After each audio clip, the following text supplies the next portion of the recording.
Eh bien, bonjour, bonsoir, salut à toutes et à tous, ici Rager. On se retrouve aujourd'hui pour la lecture du livre Chien de guerre de Adrian Tchaïkovski. Du coup, les gars, on va lire ce chapitre. Je sens que les énergies, le premier chapitre, je sens que de la première partie, je sens que les énergies, elles sont pas favorables à la lecture de ce livre. C'est comme si on allait ouvrir un livre interdit qui allait nous aider à prendre conscience de la réalité de la guerre et que beaucoup de gens ont peur que grâce à ce livre, on s'éveille à mieux comprendre comment évoluer sur une planète où la guerre est partout et peut frapper à tout moment. En plus de ça, en ce moment, on a la Russie qui est en train de donner un rythme de guerre. Il y a une vraie scission entre l'Orient et l'Occident qui est en train de se créer. Il y a certes la diplomatie est toujours utilisée et doit être utilisée, mais on a les Russes les Ukrainiens qui, en réponse à l'attaque russe, entraînent les lycéens à manipuler des armes et à manipuler des drones. Et les Russes ont lancé de leur côté dans leur lycée le même protocole. Ils entraînent leurs lycéens à manipuler des armes et des drones. Et j'ai envie de dire que si la Russie le fait, pour pas prendre de retard, il faut vraiment que nous on fasse pareil. Parce que je sais pas comment vous expliquer, on peut pas laisser un pays prendre une avance tactique militaire sans réponse de notre part. Donc tout l'Occident devrait faire pareil. Mais nous, on va se briefer psychologiquement et on va commencer par les chiens de guerre. Je rappelle le synopsis, l'histoire d'un chien biomorphe, c'est-à-dire un chien modifié technologiquement, qui va sur le champ de bataille, là où les humains peuvent pas se rendre. Et du coup, il y a un maître, je crois, un gars qui donne des ordres.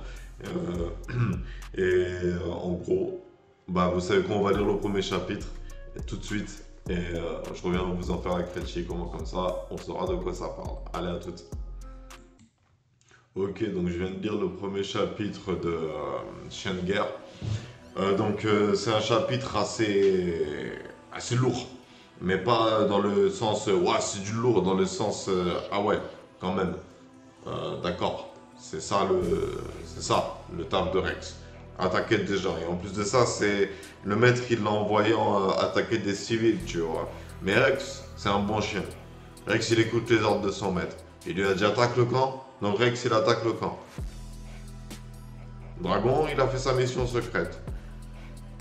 C'est assez intéressant. J'ai pas pu visualiser dans mon esprit ce à quoi ressemblait Miel. Abeille, c'est une abeille, donc j'ai imaginé une abeille. Rex, je me suis inspiré de ce qu'il y a en couverture, hein, comme, euh, comme image pour me le visualiser. Mais Miel, j'ai pas réussi à la visualiser. Je sais pas si c'est une deuxième biomorphe comme Rex ou si c'est un autre truc plus costaud, parce qu'il parle d'un pas lourd. Si c'est pas un colosse. Y a pas.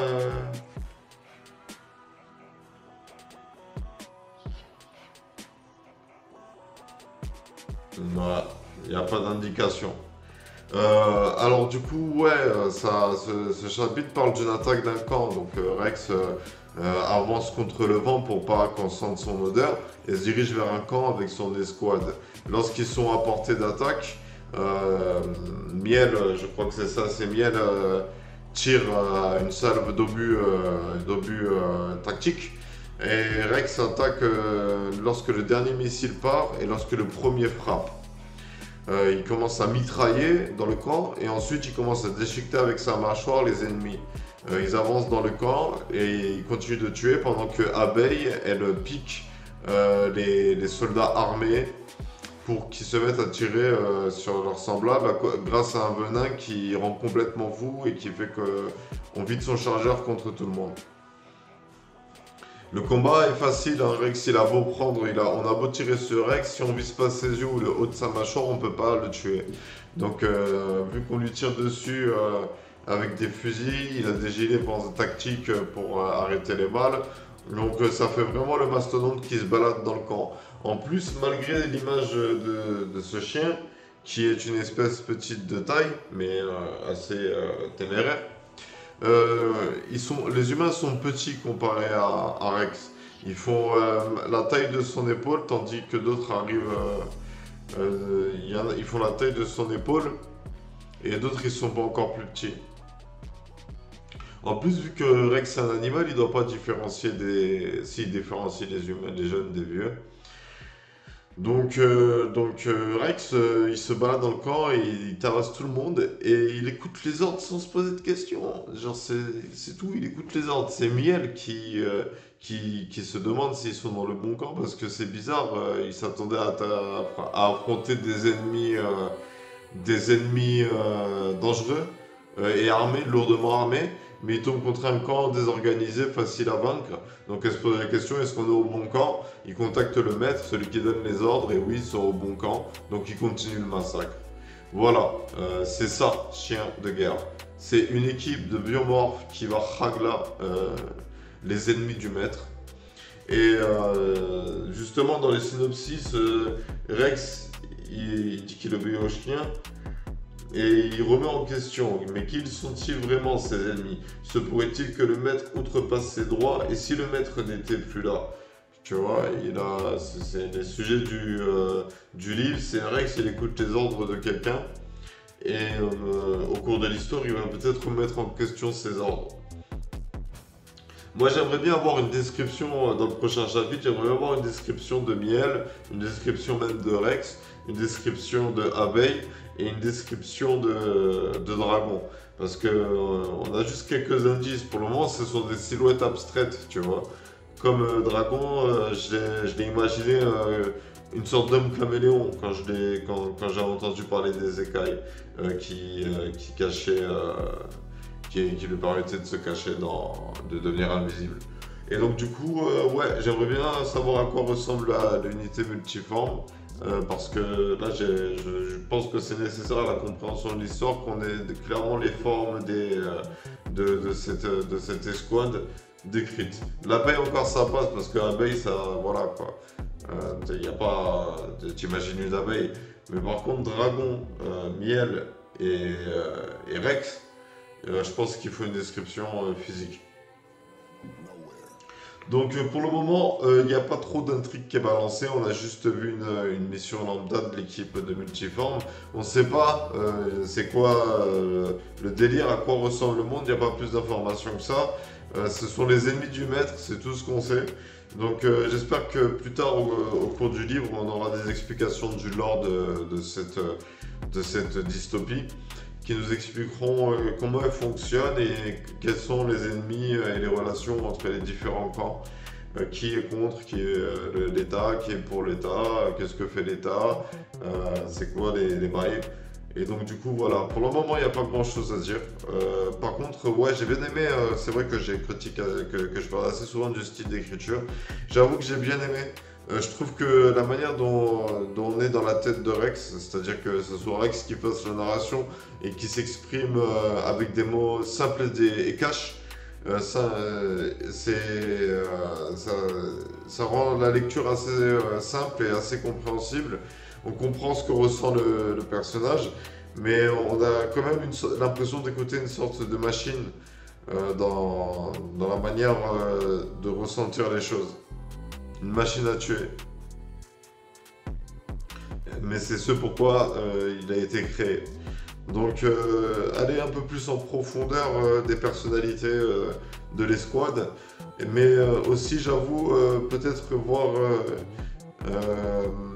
voir un peu, parce que le deuxième chapitre s'appelle Rapport, voir un peu où est-ce que ça mène et quelle est l'histoire de ce conflit, dans quel conflit sommes-nous. Pourquoi est-ce que Rex il a attaqué ce camp? Moi je me pose ce genre de questions. C'est quoi les objectifs finaux? Donc en apprendre un peu plus sur ça. Et pour en revenir au style d'écriture, je le trouve intéressant. Et ça rend la lecture du livre passionnante un peu.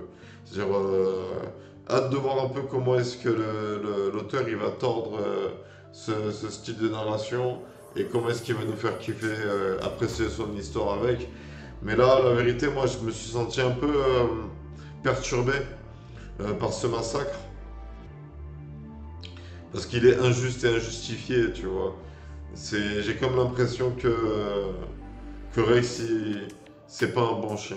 Même lui, comme il a dit, il sentait se ressentir comme un vilain chien. Il attaque pas le bon camp, il a attaqué des citoyens. La simple idée d'imaginer qu'il a pas attaqué les ennemis du maître, ça Ça le fait ressentir comme un vilain chien. Donc voir un peu plus cette relation maître-biomorphe.